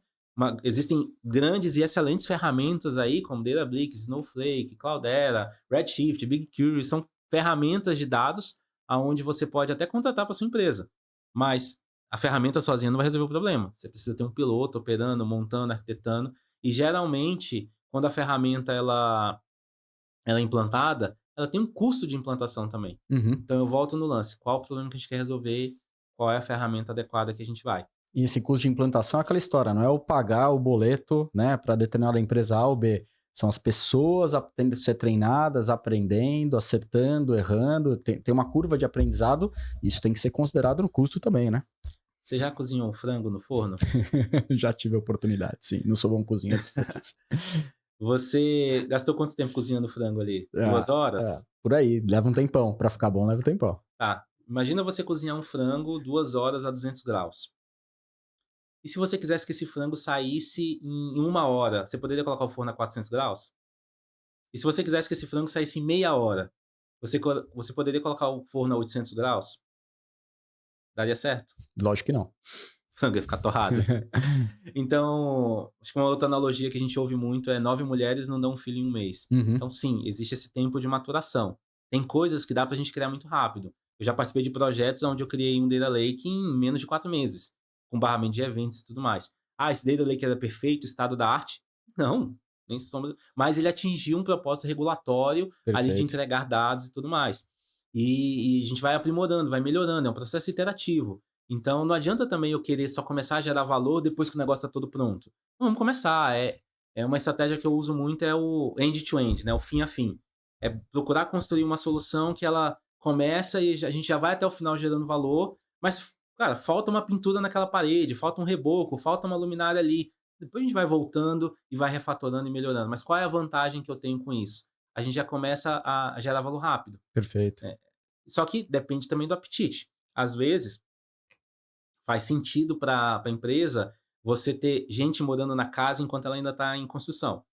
Às vezes não. Às vezes você tem que estar com a casa toda pronta, igual esse cenário lindo aqui. Você precisa estar com esse estúdio lindo, precisa estar com ele todo pronto para poder trabalhar. Não daria para a gente estar aqui nesse momento e a galera pintando e colocando essa decoração. Então, acho que é, novamente, saber o problema, saber qual é a solução adequada, saber qual é a ferramenta certa pra gente Perfeito. adequar. E acho que, novamente, né? Depende muito do que a empresa precisa para ela naquele momento, né? E uma coisa que eu tenho muito em mente, eu aprendi muito com você, é essa questão da própria construção da coisa. Você vai construir o Data Lake em 4 meses, mas foi uma primeira versão. Daqui a pouco você vai lá e vai refatorando as coisas. Mas nesses 4 meses, eu tenho certeza que já foi gerando valor, você já foi conseguindo entregar valor. Ao invés de abrir um projeto de tantos R$ 1.000 por 6 meses, para no final dos 6 meses você falar, legal, agora vamos lá, me fala o que você quer que eu gere valor com isso. Já foi um investimento para trás. Como é que você convence, o seu stakeholder a meter esse dinheiro na frente? É difícil. Então essa construção ela vai acontecendo, é legal, depois volta, refaz, refatora, melhora, aprende, né? Acho que esse é um ponto importante. Aprende para refatorar, para evoluir. Muito legal, muito legal. E eu entrei uma vez num projeto onde a empresa estava com blackout de dados. Mas como assim? Alguns dias antes, alguém foi emitir um relatório analítico e esse relatório estava batendo em cima de uma base transacional. Mas imagina, assim, você precisa de dados para a empresa operar, você precisa saber o faturamento, precisa saber o que está acontecendo. Mas esse relatório, ele foi extraído com base no banco de dados do sistema. Tá, até aí, tudo bem. Só que isso aconteceu num período de altíssimo fluxo. O que aconteceu no banco de dados? Locou o banco de dados por alguns minutos. Pouquíssimos minutos, alguns segundos, eu diria assim. Uhum. Sei lá, 200 segundos. Só que o que aconteceu foi que isso gerou um lockdown, um efeito em cascata. E, no final das contas, foi quase 1 hora, quase 2 horas aí de blackout que a empresa ficou sem operar, sem faturar. Pensando em uma empresa de tecnologia, um sistema online e tudo mais, isso conta muito. Uhum. Ainda mais num horário de altíssimo fluxo. E aí, qual que foi a decisão de emergência? Desliga a analytics dos bancos transacionais, porque é melhor, a gente não pode ofender o banco transacional. E aí, o que aconteceu? A empresa ficou sem dados. Então, uma coisa é você ter o blackout da plataforma, isso é muito ruim, a empresa não opera, mas voltou à plataforma. Só que a gente não pode extrair os relatórios agora. E aí eu entrei em meio a esse blackout. Essa turbulência toda. Essa turbulência. E aí vem lá, o que a gente vai fazer? Imagina eu chegar para a empresa que estava sem pagar fornecedor, sem pagar parceiros, sem saber quanto faturou ontem, e chegar para eles e falar assim, olha, sabe o Data Lake dos sonhos? Então, eu vou levar 1 ano para construir. Você não consegue nada com isso. Muito obrigado por isso, vamos pro próximo problema. Próxima pauta, é isso que você vai ouvir. Exatamente. Só que aí o que a gente fez? Em 3 dias a gente subiu um Data Warehouse, integrado com todos os bancos. No 5º dia, a gente conseguiu, de fato, voltar a ter um mínimo de relatório, um mínimo de dados para a empresa voltar a operar. Tava perfeito? Não, a gente estava tendo que dar um F5, né? Materializar esse dado todo dia na mão. Uhum. Na 2ª semana, a gente conseguiu automatizar melhor esse processo. E quando eu digo a gente, porque também não sou eu sozinho. Sim. Eu acho que é uma construção. Eu tive pares que me ajudaram, gestores que compraram a ideia, gestores que aprovaram o meu budget ali quando eu falei assim, olha, eu acho que... Não falei eu acho, eu disse, cara, a gente resolve isso, mas a gente vai precisar de tal ferramenta, essa ferramenta ela é mais cara, ela custa um pouquinho. E aí o gestor confiou, a empresa confiou, vamos lá, e a gente conseguiu, né? A gente conseguiu tirar a empresa do escuro. Ficou perfeito? Não ficou. Mas a gente conseguiu, de fato, voltar a dar essa visibilidade para quem estava operando, pilotando a empresa. Pensa assim, você estava pilotando durante alguns dias com o painel todo apagado, o painel do piloto ali todo apagado. 80 ou 120 por hora, você não tem muita ideia. Abre a janela para ver, né? Como é que tá o vento. Ou pior, né? Qual a tua atitude, né? Você tá perto do mar, você tá acima, você tá chegando numa velocidade stall, numa altura de stall. Uhum. Como que você tá, né? Dependendo do teu ângulo.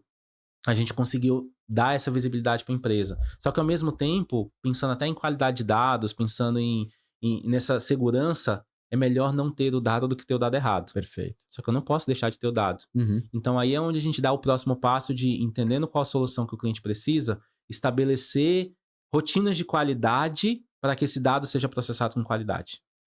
Nesse caso, especificamente, para fechar essa história, a gente trabalhou em cima da construção desses relatórios.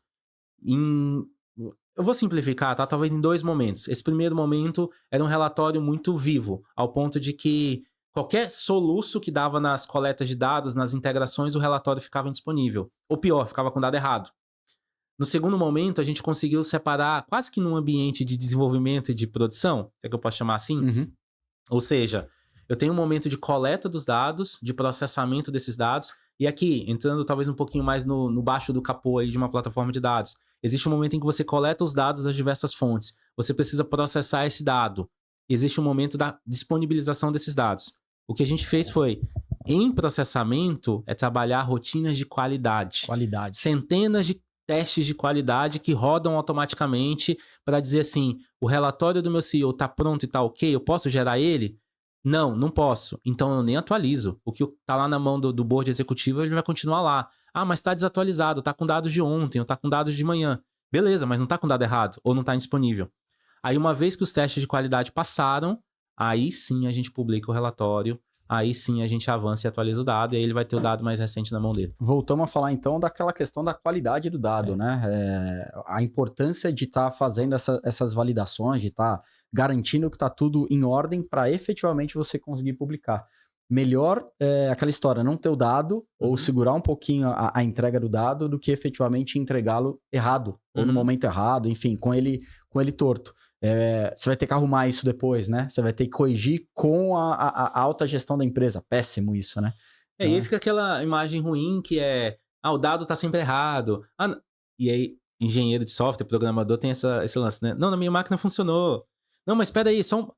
putz, esqueci um negócio. Aí fica aquela interação assim, você entrega, mas aí volta. Imagina você comprar um carro, mas faltou um vidro de uma janela.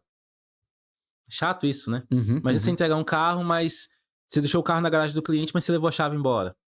É isso. Ou o pneu tá seco. Então, uma das coisas que eu sempre, voltando para time, né, que eu sempre trabalho com time é, gente, vamos testar antes, vamos validar antes. Eu entrego quando tá pronto. Mas acho que mais um ponto, Marco, não é só entregar. E aí, quando a gente fala lá atrás de estratégias de alinhamento, entender a estratégia da empresa, acho que tem uma situação que é aquilo que eu entrego, eu preciso medir a qualidade. Perfeito. E melhor ainda, eu preciso publicar essa qualidade. Né? Quando eu falo da estratégia das 3 canetas, ela vai muito nessa linha de aquilo que eu fiz tá com qualidade, eu medi, eu validei e eu publiquei que deu certo. Então, pensando numa plataforma de dados com qualidade que faz sentido, o definition of done, né? O critério de pronto dela, de aceitação dessa tarefa, ele precisa incluir isso, ele precisa incluir construir com qualidade, produzir com qualidade, no tempo adequado, ser medido, ser validado e publicar essa medição. Perfeito, perfeito. É um trabalho completo. E é importante dizer, né? Eu sempre, toda vez que eu falo nisso, nossa, parece um trabalho de meses. Acho que é importante. Tudo depende daquilo que você se propõe a entregar, que depende do job to be done do stakeholder.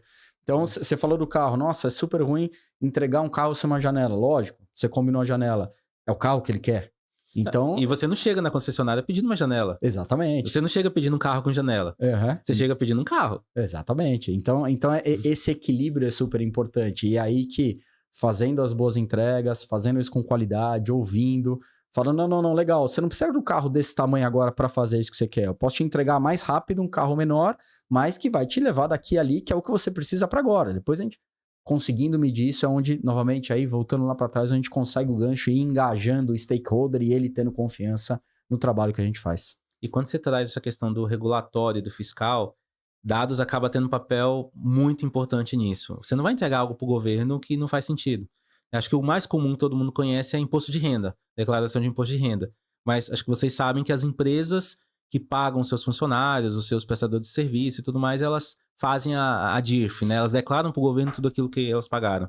Imagina se a empresa erra alguma coisa. Você que está declarando seu imposto de renda não vai bater, você vai cair em malha e tudo mais. Eu dei esse exemplo básico, mas tem empresas que precisam declarar sua movimentação diariamente para o governo, ou mensalmente, ou ter um time de prevenção à lavagem de dinheiro, informar coisas para o Bacen, para o COAF, para entidades. Eu falo Bacen e COAF mais ilustrando entidades regulatórias que ficam fiscalizando e auditando tudo aquilo que acontece no mercado, visando prevenção à lavagem de dinheiro, combate a terrorismo e tudo mais.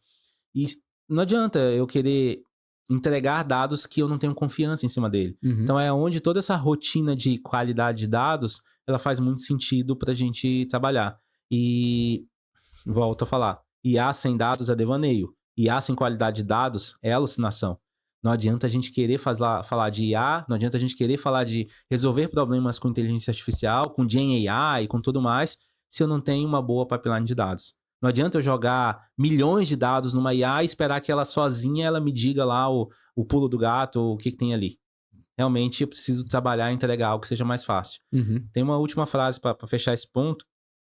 Ela é meio simplesinha, mas é garbage in, garbage out, né? Garbage in, garbage out. Que é se o lixo entra, cara, não espera que vai sair, Uhum. vai ser coisa boa. Exato. Se você faz uma comida, vou voltar no lance do frango. Se você faz um frango com uma carne ruim, ou com tempero ruim, ou com creme de leite de uma marca duvidosa, cara, não espere que você vai ter um bom frango. Aquele bom frango, né? Que todo mundo vai elogiar, né? Perfeito, perfeito. E você falou um ponto que acho super legal a gente abordar aqui, falando de conformidade regulatória, enfim, nos diversos pontos, que eu acho que acaba impactando bastante aí. Como fazer um equilíbrio legal num lugar onde entre inovação e conformidade regulatória? Que muitas vezes isso são, né? Você precisa caminhar conforme a lei, é lei, não tem discussão, é aquilo que você tem que cumprir, mas você tem que inovar. Como fazer esse equilíbrio? Como conseguir alcançar esse equilíbrio? Como convencer a empresa que esse equilíbrio está bom? O que você tem a dizer um pouquinho a respeito disso, Jorge? Eu volto na palavra-chave, intencional. Se a gente não for intencional em planejar, em entender esse escopo, em alinhar esse escopo, e principalmente em combinar, dar visibilidade, cara, o CEO da empresa ele não sabe de todos os regulatórios, e nem deve saber de todos os regulatórios que a empresa tem que cumprir. O seu time de compliance, o seu time jurídico, o time de tecnologia, ele precisa entender tudo isso e fatiar o problema, entender assim, para atingir tal regulatório, eu preciso construir uma pipeline de dados que vai receber dados daqui, vai processar, vai mastigar e vai entregar nesse formato que o governo pede. Mas alguém tem que sentar e fazer o trabalho de estudar, fatiar o problema, negociar prazo, entender o que muda, o que não muda. E, principalmente, entender com qual qualidade, qual profundidade a gente vai fazer isso. Lembra do triângulo de qualidade, tempo e escopo? Uhum. Tempo e escopo não muda. Uhum. Então, é entender de fato qual que é o melhor escopo para isso. E muitas vezes, coisas que eu já fiz na carreira, abrir mão de coisas legais para fazer. Perfeito. Chegou uma época que eu tive que escolher assim, vou cumprir um regulatório ou vou trabalhar com GenAI?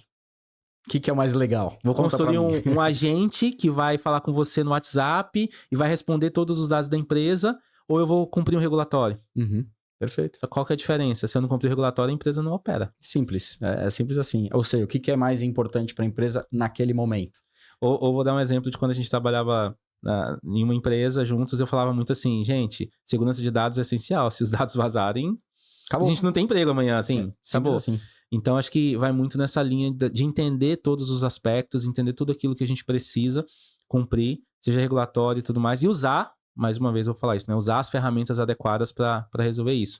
Se eu falo de tecnologia, muita gente, novamente, né? Quer usar o estado da arte, quer usar a melhor ferramenta. Mas hoje eu consigo processar gigas, teras de dados usando ferramentas mais simples. Perfeito, perfeito. Usando a ferramenta adequada. E tem coisa que eu não consigo fazer com elas, que eu preciso usar uma ferramenta mais avançada mesmo. Uhum. Legal, bacana. Jorge, a gente encaminhando aqui para nossa parte final aqui, né? Jornada longa, jornada complexa, altos e baixos, excelentes altos, baixos sempre difíceis, lógico, como todos nós. Conta um pouquinho mais os principais aprendizados dessa jornada. Assim, acho que se a gente for resumir assim, olha, não esquece disso, olha aquilo, enfim, para contribuir com todo mundo, para que todo mundo possa tocar um pouquinho nisso também. Tá, eu acho que talvez um grande aprendizado que ele contempla várias coisas que a gente falou hoje é sobre resolver o problema certo. A gente realmente trabalhar em resolver aquilo que precisa ser resolvido e de maneira simples. Tem uma frase que até do mesmo criador, do projetista do Lockheed, do Blackbird, que é Keep It Stupid Simple. Né? É o KISS, né? O conhecido KISS. Exatamente.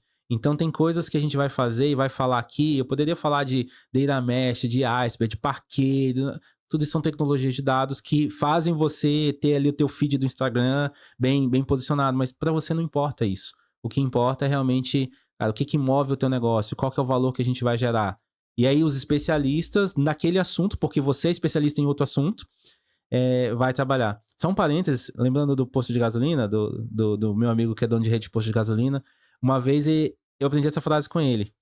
Ele falou assim, ô patrão, de tecnologia você entende, eu entendo de gasolina. Eu não quero entender de tecnologia. E o cara é especialista em gasolina, em combustível e tudo mais, e ele sabe o melhor público. E agora, com dados, a ideia é como a gente ajuda ele também a aumentar e melhorar e prosperar e tudo mais. Uhum. Então, voltando para essa questão do ser simples, é a gente evitar o deep dive técnico. E com isso, a gente tem uma conexão, a gente tem um engajamento. E quando eu falo deep dive técnico, eu falei de propósito em inglês, para fazer essa brincadeira, mas é evitar essa profundidade em jargões. Perfeito. Fazendo até uma analogia com os evangélicos, né? Tem o crentez, né? É o varão, é o vaso, é o profeta, é o abençoado. Você começa a chamar as pessoas assim, mas, cara, na rua, as pessoas não vão entender. Eu chegar aí, e aí, vaso, tudo bem? Na igreja, às vezes até quem já tá há mais tempo vai entender. Eu uso esse exemplo mais no sentido de falar assim, a responsabilidade da comunicação, ela é do emissor. Então, se eu preciso que o Marco me entenda, eu tenho essa responsabilidade. E por mais que essa seja uma frase batida e óbvia, mas eu gosto de acreditar ela a um cara que eu admiro muito, que é o Alex Souza, mentor também, um cara fantástico, trabalha com comportamento humano. E o Alex Souza, ele já deu uma palestra sobre a inteligência não artificial. Uhum. E essa palestra dele, ela vai muito na linha de gestão de mudanças e principalmente disso que eu falei de comunicação e engajamento. Perfeito. Se eu quero gerar valor, de fato, seja para o meu cliente, para o cliente do meu cliente, para o meu stakeholder, eu preciso me comunicar adequadamente com ele, dar visibilidade do que está acontecendo, alinhar as expectativas. Então, acho que com isso eu volto ali no aprendizado que eu falei, que é resolver o problema certo. Perfeito. Resolver o problema certo dentro do contexto do cliente, do stakeholder, para que ele consiga te entender da melhor forma, né? Sim. Resolve, cria uma baita de uma solução, só que ele não sabe usar a solução porque ele nem entendeu. Tem alguma coisa errada. Então, acho que é importante. O deep dive técnico foi bem legal. Muito legal que você trouxe isso. Outro ponto aqui bem importante, acho que o pessoal vai gostar bastante. Que conselhos você dá para quem quer crescer na área de dados e tecnologia? O que você tem para dizer para essa galera aí, ao longo com toda a sua experiência? O que focar, o que não focar, atenção nisso, naquilo? Se a gente for espremer bastante aí, conta aí pra gente. Eu vou falar para dois públicos, acho que para duas pessoas. Quando eu olho para executivos, stakeholders, pessoas que precisam tomar uma decisão, eu falo sobre, de fato, você entender como transformar esses insights que você tem em decisões práticas. O Flávio Augusto, ele fala muito sobre, quando ele vai montar um modelo de negócio vencedor, ele fala de uma observação, ele faz uma crítica, ele valida essa informação, aí ele vai em cima de resolver o problema, de verificar se tem escala, recorrência, margem. Ele pega aqueles insights que ele teve e é intencional em trabalhar em decisões práticas. Então, acho que quando eu olho para você enquanto executivo, seja de uma grande empresa, de uma pequena empresa, está começando seu negócio, é muito nessa linha de você pegar os seus insights e levar para a prática e ter insights baseados em dados. Mas quando eu olho para quem fornece os insights, né, para o segundo público, acho que um público muito mais aí de tecnologia, analista de dados, até analista de negócio, analista de Claro. BI, Uhum. eu vou muito numa linha de que, cara, não adianta entregar insights isolados. Insights isolados não geram valor. Por exemplo, meu site teve 5 milhões de visitas no mês passado. Tá, isso é métrica de vaidade. Ou, por exemplo, a minha empresa fatura X milhões de reais por ano. Tá, isso é métrica de vaidade. Voltando no exemplo do site, desses milhões de views, quantos converteram? Claro. Quantos compraram? Uhum. Quando eu olho faturamento, qual que é o teu P&L, né? Qual que é o lucro no final? Qual que é o EBITDA? Cara, EBITDA é o lucro final, né? Antes de impostos e taxas, né? Quando a gente olha todos os custos da empresa. Quando eu olho para o P&L, né? O Profit and Loss, né? Qual é a minha margem de receitas e despesas da empresa, né? Uhum. Então...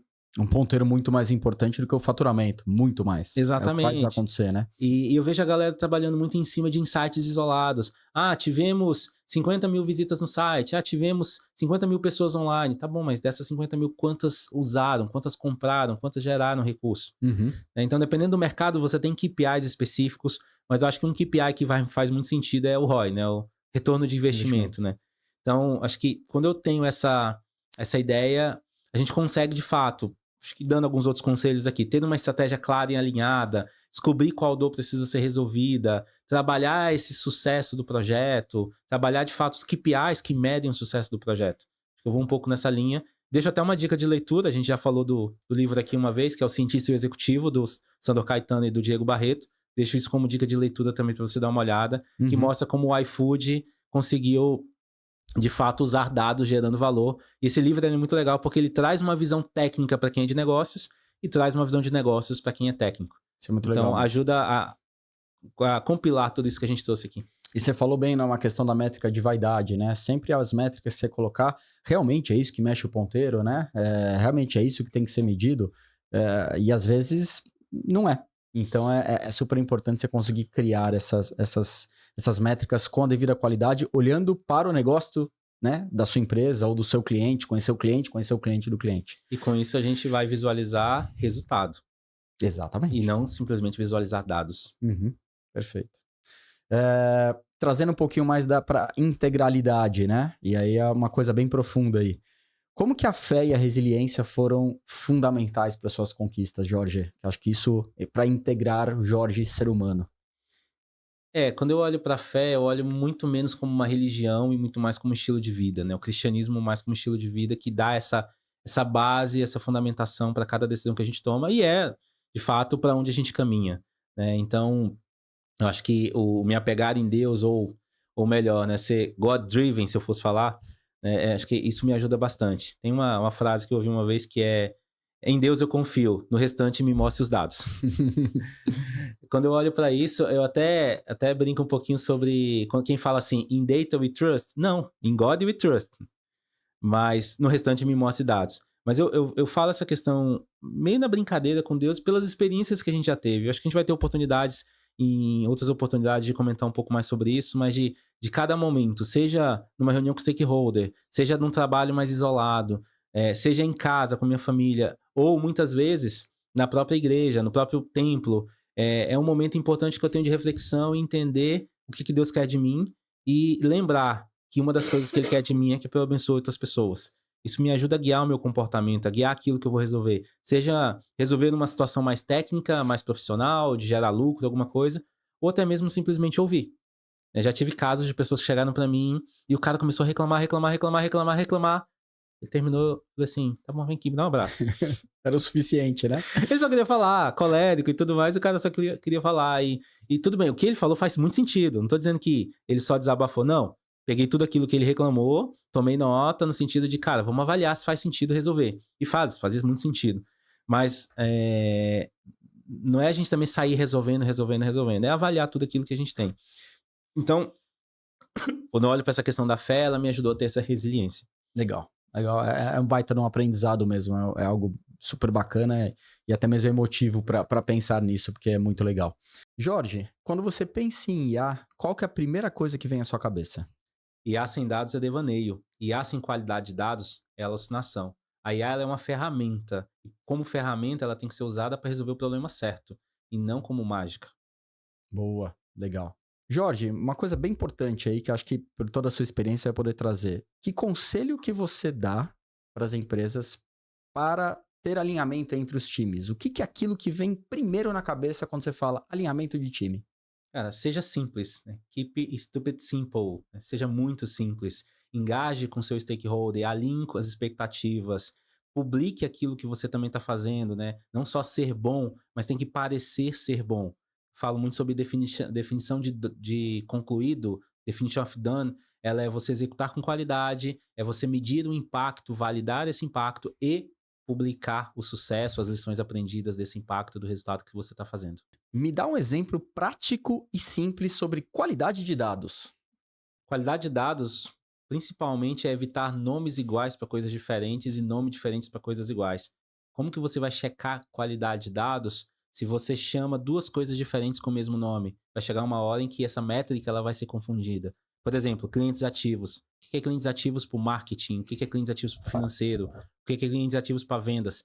Se você perguntar sem alinhamento, cada um deles vai dar um conceito diferente. Então é importante colocar essa bola no chão, colocar essa bola no pé e com isso trabalhar em cima desse alinhamento para cada uma das áreas, do que é cada coisa. Então vamos evitar nomes diferentes para coisas iguais e nomes iguais para coisas diferentes.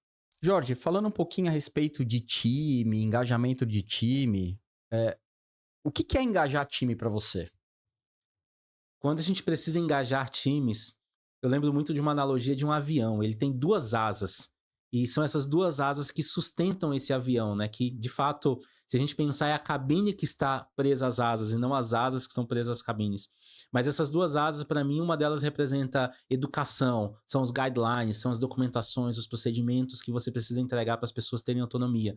E a segunda asa essencial para isso são as ferramentas. Não adianta você entregar um calhamaço de técnicas, de documentações e tudo mais, se você não ajuda com ferramentas, com uma plataforma, com um console, com módulos, com coisas que vão facilitar com que as pessoas, de fato, cumpram o propósito daquele problema, de resolução daquele problema, que precisam chegar no impacto. Então, o engajamento de times ele está muito nessa linha de alinhar as expectativas e alinhando as expectativas com o education e as ferramentas.